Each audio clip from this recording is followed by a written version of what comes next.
A train crash was like putting a rookie pilot at the controls of a 747. When we travel by public transportation, we all want to know that the driver or the pilot is properly trained to ensure our safety.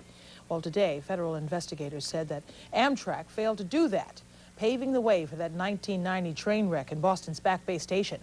As Eyewitness newsman Randy Price tells us, investigators are asking why an inexperienced engineer was allowed to take the helm of a crowded train along Amtrak's busiest route.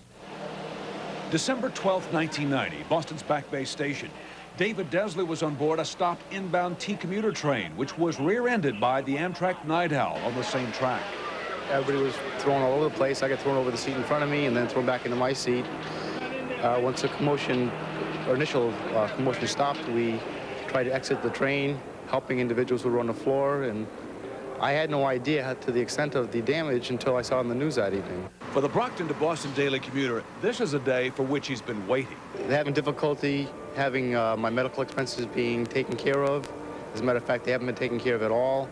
I've incurred a couple $1,000s in bills to date, and I hope that as a result of this recent finding that action will be taken to relieve these responsibilities.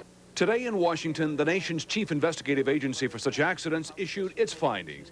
The board concludes that the Amtrak train was traveling at excessive speed, 76 in a 30, that there was a lack of signs for trained personnel. But most significantly, there was a deficient engineer training program that allowed an apprentice with only 3 days' experience to be running the Amtrak train that morning.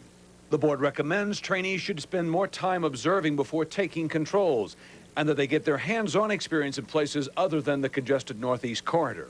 The fact that they have not had more incidents or close calls or accidents is not so much the result of the program as it is perhaps the exceptional dedication of some of the people who are working in it. And good luck.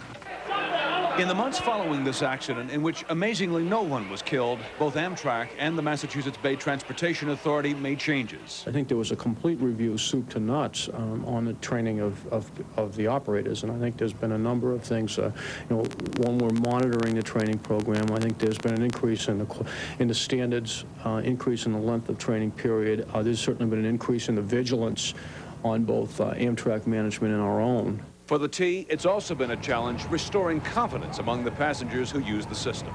There's just too much danger that it's negligence to allow that to happen. Well, repairs to the Back Bay Station have been long ago completed, along with technical improvements to the track system to help ensure that no more such accidents occur there. But even with today's official ruling, years of litigation remain resolving the financial responsibility. Liz? Randy, what kind of money are we talking about possibly?